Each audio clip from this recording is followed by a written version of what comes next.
This podcast is brought to you by Adapt Athletic Performance and Therapy. Follow their social media accounts on screen now by clicking the link in the description. Ho, ho, ho! Merry Christmas!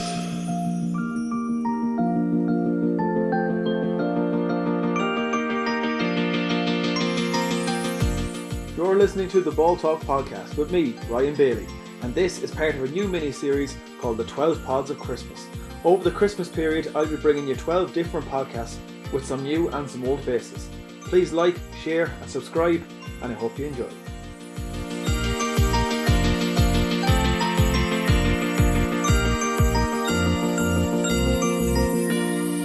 To move on to the MY15, for those who are first-time listeners to the podcast, it's not something that we do too often as the MY15. The last one would have been Alan Costello, I'd say, you're probably talking 8 or 9 weeks ago now. So for the MY15, it's a selection of players, in Brendan's case, players that he would have played with Tour de Strand, St. Vincent's, in college as well, with Sligo, could be Railway Cup, whatever. As long as you play with them in a competitive game, they're eligible for the team, and you have to be in the team yourself. Now, a few lads have kind of not put themselves in the team. I think Barry John Keane didn't put himself in the team, but he was always a good man to come on anyways. I'm the opposite. I hated being the sub, so yeah. No, I definitely put myself in the team above all else, yeah. Yeah, so perfect. So we'll start off with where you put yourself, Brendan, anyways, in the team.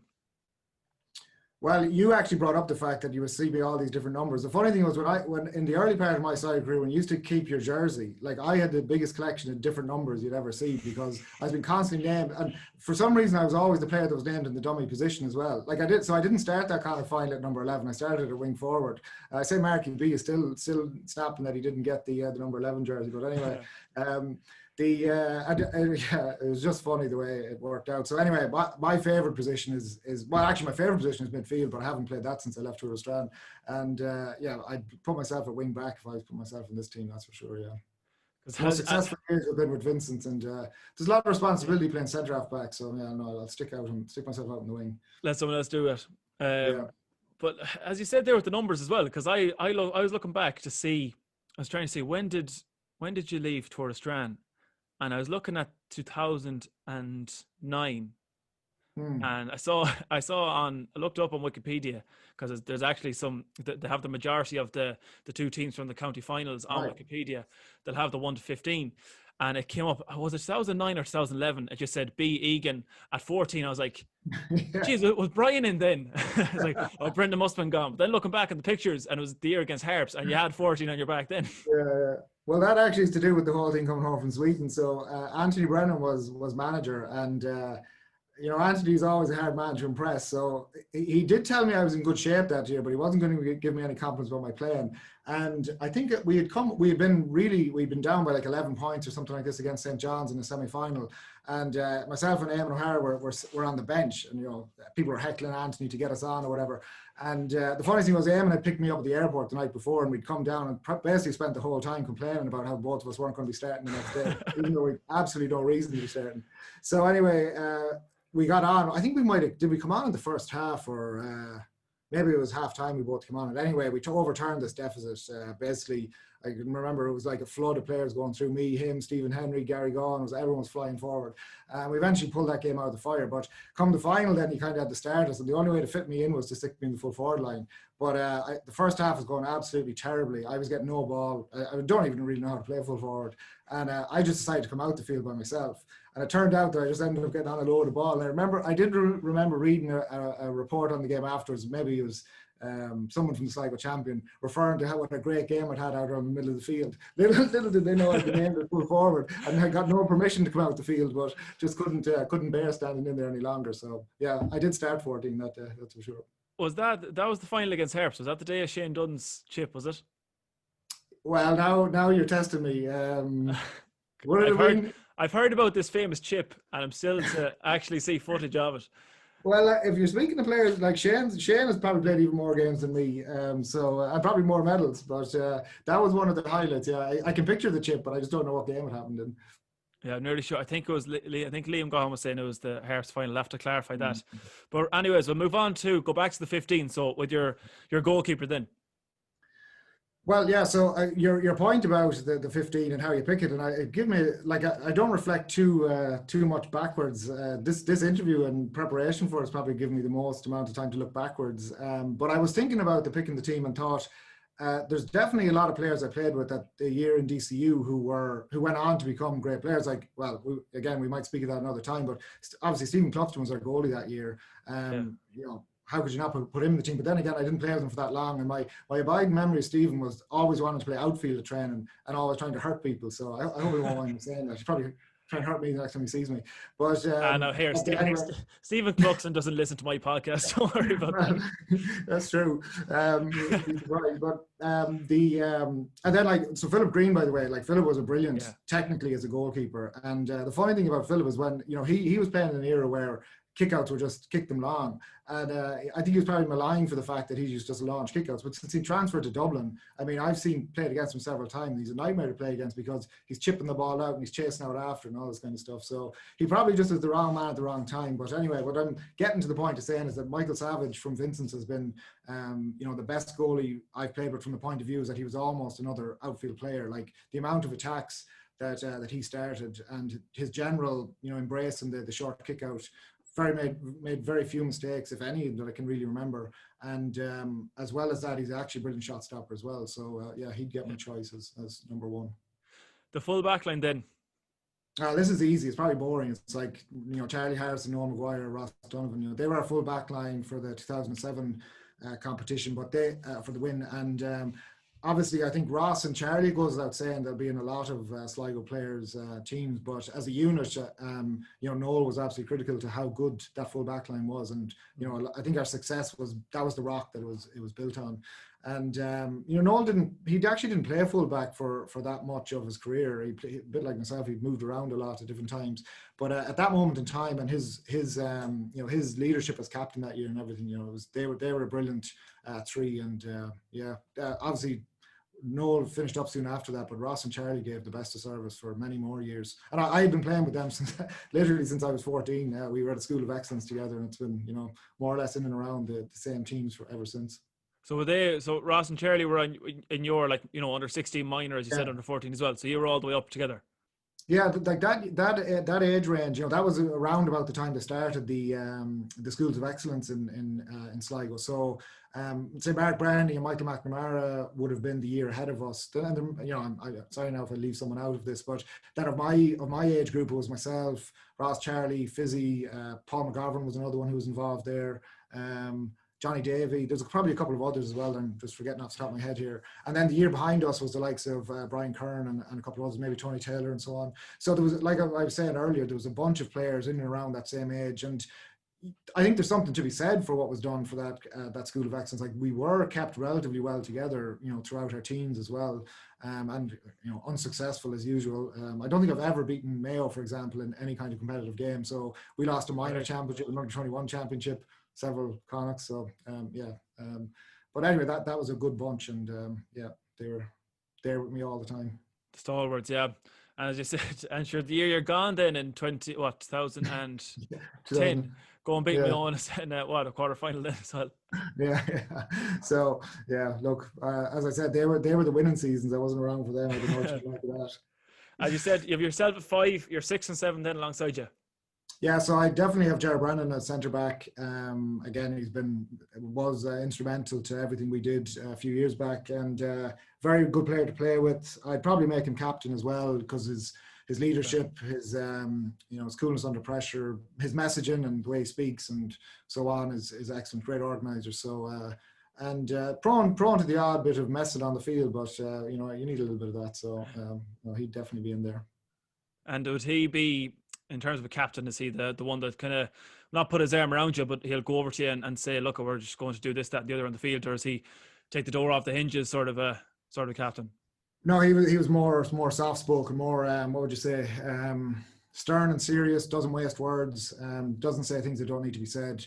And honestly, like, I know the door off the hinges captain is kind of what you see in the movies, and it's probably what people talk about, and some people do respond to it. But in my experience and of teams I've played with and teams that I know about who've been successful, there's very little of the players don't lack for motivation. You know, they lack for maybe direction and game intelligence and skills and so on. But you know, roaring and shouting doesn't get you very far. You know, except in very rare circumstances. Yeah, you're number 7. David Durkin, so maybe this might be a left field one, but when I first came into the Tour de Strand team, as I said, I was quite young, and David was probably at his peak. He was a very good performer for Sligo as well, but certainly I remember back in that era of how good quality was for Tour de Strand. Always good for a score, good defender, quick, tall as well, so wasn't going to be caught out on high balls or anything like that. And a bit like myself, Ger, and now him as well, we had a certain type of edge that our teammates liked, and generally our supporters liked, I think, and opposition definitely didn't like it. But I always admired David's masters of the dark arts. So yeah, he'd be in there. And so you came in, you won your first senior championship in '99, is that right? Yeah. So you came in. When did you come in before that? So that was my first year. Yeah. Oh, so, all right. So that was me. I'd been I actually continued to dabble for a while with soccer around that time. So I didn't play some of the games earlier in the year, but then by the summer, I was in the team. It helped that my father was manager. I think and my older brother Patrick, he was only a year older than me. He was in the team as well. So I'm sure there was people, there were in local clubs. Someone's probably complaining that the father's sons were on the team. But when you win the championship, and when Patrick's case, he was a really important defender. I was probably could have been in or out of the team depending on your view at that time. But anyway, it helped. That was where we got our start anyway. Well, Patrick was. I looked this up on the Tour de Strand website. There's a link to the old website where they have a list from 2000 of. I think you were on the county minors that year. But Patrick was playing with the under 21s and seniors for Sligo as well. Yeah, I could have named Patrick as fullback if I had thought about it, because if someone said to me, what player did you play as who was never beaten by a player, I'd say Patrick. In some ways, because ultimately we only played into our early 20s as teammates at senior level, but he'd been called into the Sligo senior squad under Peter Ford. When I think he was probably 18, he might have sat on the bench for a couple of games. I'm not sure if he ever played at that level. But he was marking the best forwards in Sligo at that time, and as a young guy, and he actually wasn't that tall as a back. He was only about 5'10" playing fullback, but he had a great leap. He was very quick, attacked the ball. He's the type of fullbacks that would be successful nowadays. That was his style. So he was a loss when he stopped playing. Yeah, and that you were so 99, I think, if I'm not mistaken, Tour de Strand won 97, and of course in 94. That's the start of what Tour de Strand is now. You were part of that transition, the first few initial years of what is now the five in a row winning team. Yeah, and again, I mentioned David, and I'll mention him in a second. But there were other players around that time, like Jerry McGowan. Obviously, was a very good performer for Sligo and Tour de Strand at that time. And there was a bunch of other players again that were kind of. It happens with a lot of these teams. You get clusters of players around the same age range that come together. Obviously, are talented, and that drives things on. And in Tour de Strand's case, there's been several waves of that. Over the years. In fact, you might even say there's never really been a stop to the level of players that Tour de Strand have produced. But yeah, 94 was the start, and then we had a lull between 99 and 2004. Actually, a lot of bad performances, as I said, but ultimately from 2004 onwards, it's been a very successful era. Yeah. So we'll move on now, Brendan. As you said, you would have nearly thrown yourself into midfield, but you have yourself 5. So who's the 2, 8 and 9?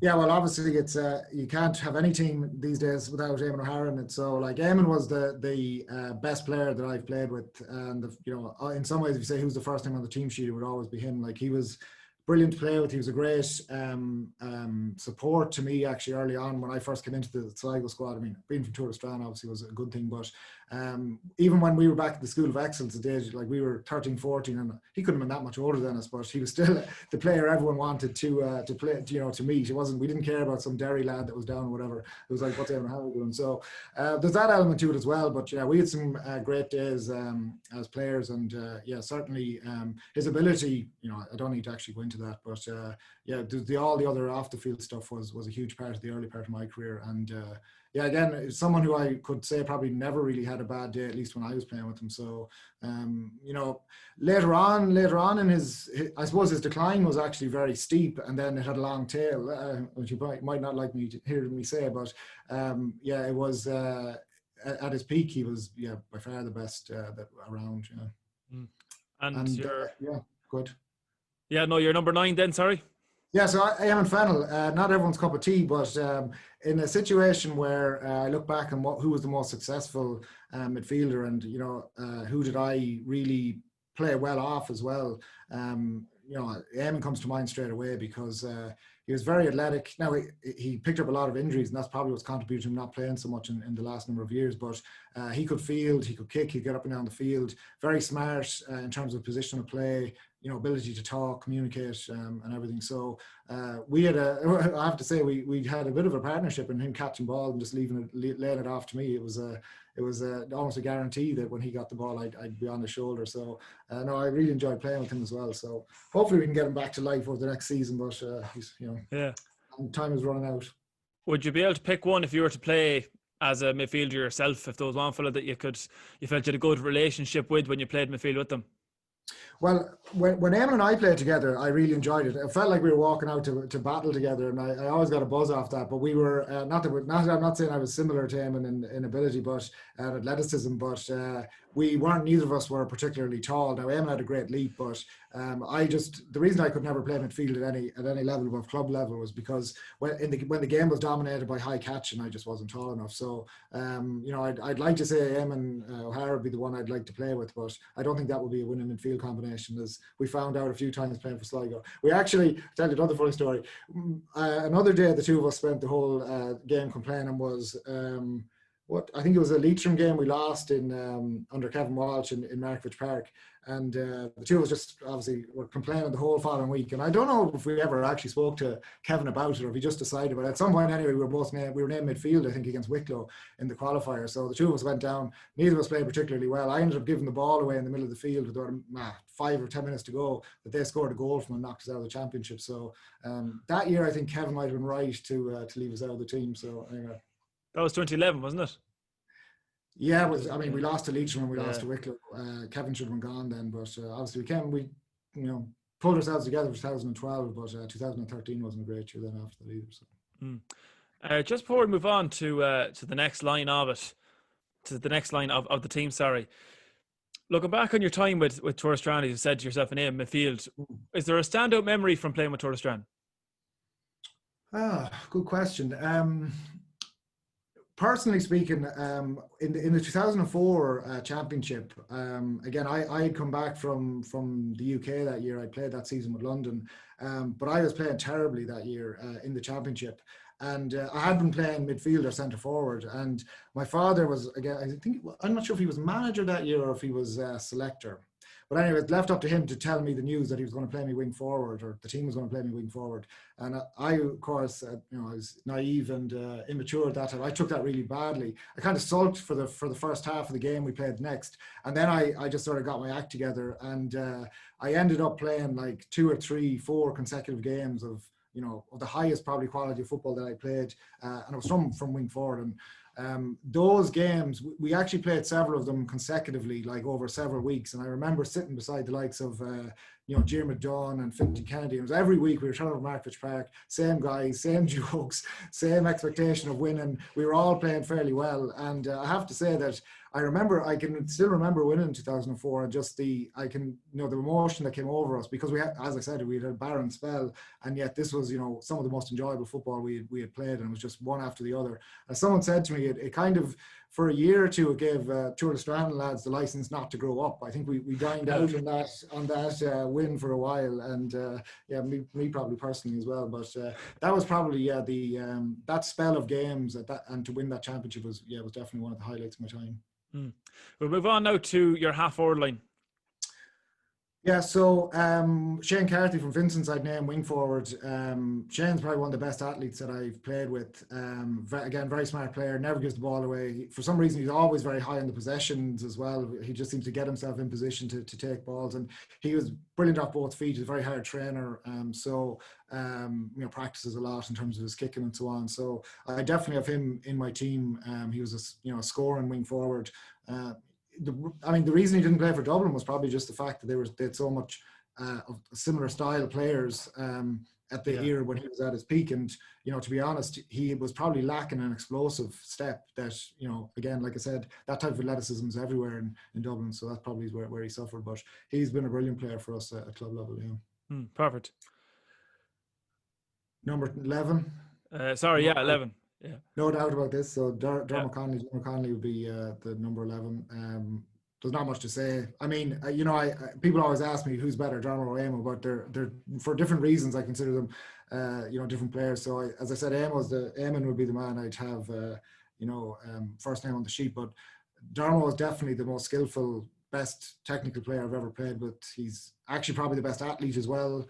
Brilliant off both feet, brilliant off both hands, brilliant in the air. I mean, there's basically nothing he can't do. He's very quick. He's phenomenal. But I don't think there's much more to say. Dug us out of a lot of holes, scored a lot of goals, scored a lot of points. The thing I think that often gets underestimated by him, and what I saw when I first transferred up, is he actually works phenomenally hard off the ball in terms of his tackling. He's actually a very strong tackler, which has a big influence on in terms of what the opposition can do. So yeah, he's been again. I don't need to say much more about that, I think. Yeah, he just makes the game look so easy.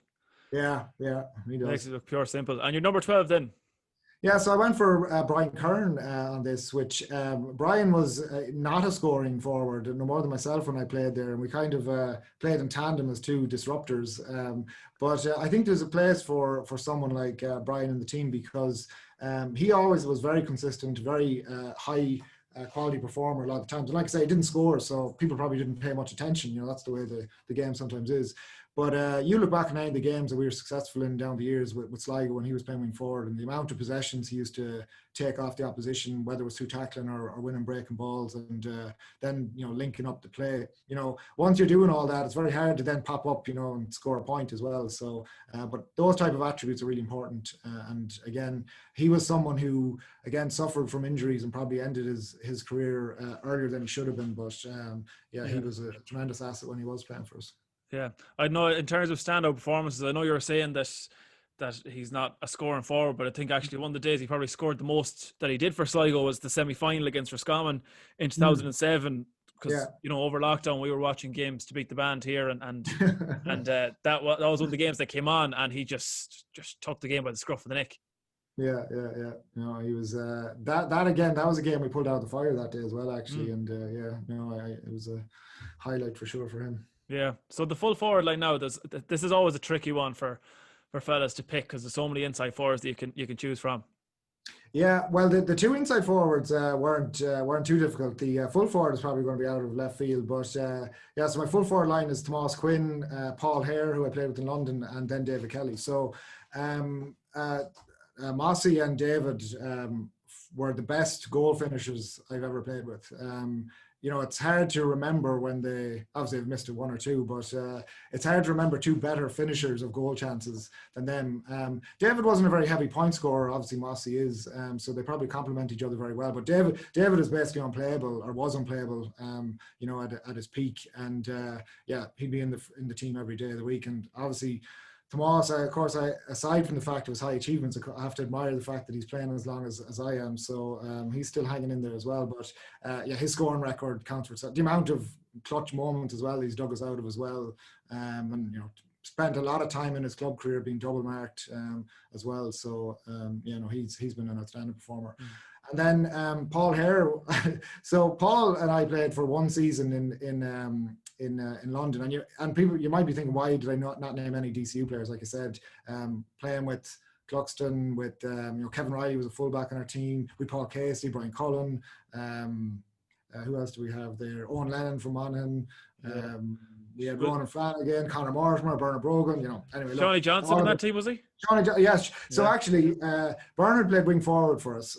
So that's why I ruled him out of being picked in the full forward line. But that's just a technicality to make my life easier. Shawnee Johnson, actually, again, I didn't play enough with Sean to be able to say he should be in the team, because we only had one good season together in DCU. But at that time, I have to say he was, and for a few years later, obviously when I wasn't playing with him, he was a phenomenal player. He actually had everything that you could hope for in an inside forward. But he actually had chronic injury problems as well around that time. So we didn't actually play that much football together, but I definitely was a huge admirer of how good he was at the time. But Paul Hare, we played for one season in London, and again, I was thinking I needed a left-footed free taker, and that would be Paul, obviously, in this team. I thought I should have a big full forward, with good hands, just if we need to lump the ball into, and that was Paul. But he was actually, I remember when I first playing with London, I remember thinking like this guy has all these cliches. You know, he's great feet for a big man, very quick for a big man. Like he was 6'4" or thereabouts, and but very quick, great hands, great kicker of the ball, and you know, he was a good team player as well, and he liked to party as well. Probably went against him later in his career. It didn't last that long, but as a full forward, he was a very, very talented player.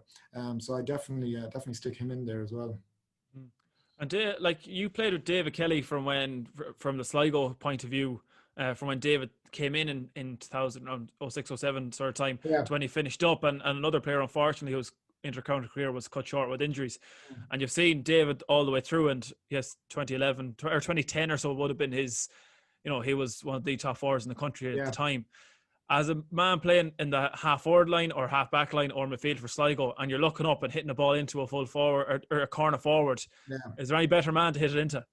No, because even if he's level with his man or behind, he generally got out in front. So all you actually had to do with David was make eye contact enough to know that he knew that the ball was coming, and just put it in there, and he used to win it. Yeah, so there is that asset. I mean, it's always you know, on the field, these things happen in split seconds, and you know, whether a forward gets out in front of their man, you know, whether it's a good pass in or not, these are all things that are fractions of seconds that they happen in. And with David though, it was just you kind of knew by his body language and his eye contact if he was going for the ball or not. And yeah, he rarely ever didn't get it if you put a decent one in there. So no, he's a brilliant asset. And as you said there, you had Gerard Brennan as your captain. We spoke about that earlier. Any honourable mentions? I know you mentioned a few with the Sigerson boys as well. Yeah, I think they're probably all the honourable mentions. I mean, look, there was a lot of good players down the years.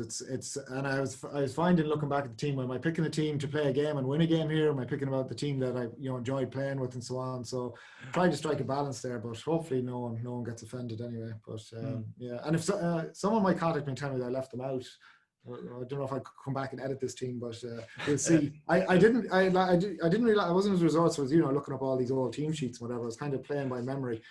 So hopefully now I've got the best I can out of it.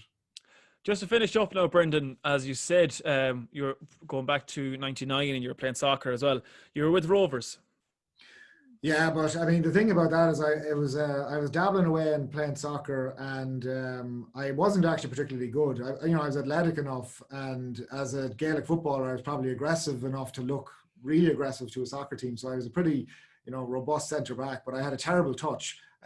So like I was never going to be able to play anywhere except somewhere where you could lump the ball back down the field. So when I got to sort of 19 and that type of skill set wasn't going to get me any further, that's when I packed it in. But I played for a couple of years. I've been in and around the first team with Sligo Rovers, but I was never good enough to actually to be getting there. But I was getting like €10 a week or €20 a week, and it seemed like a good deal at the time. But yeah. I have no regrets about committing to Gaelic games and that soccer. Brendan, I think that wraps everything up. As we said, we will talk again about the whole the Sigerson victory as well. Thanks a million for coming on to the podcast. It's a pleasure. Thanks.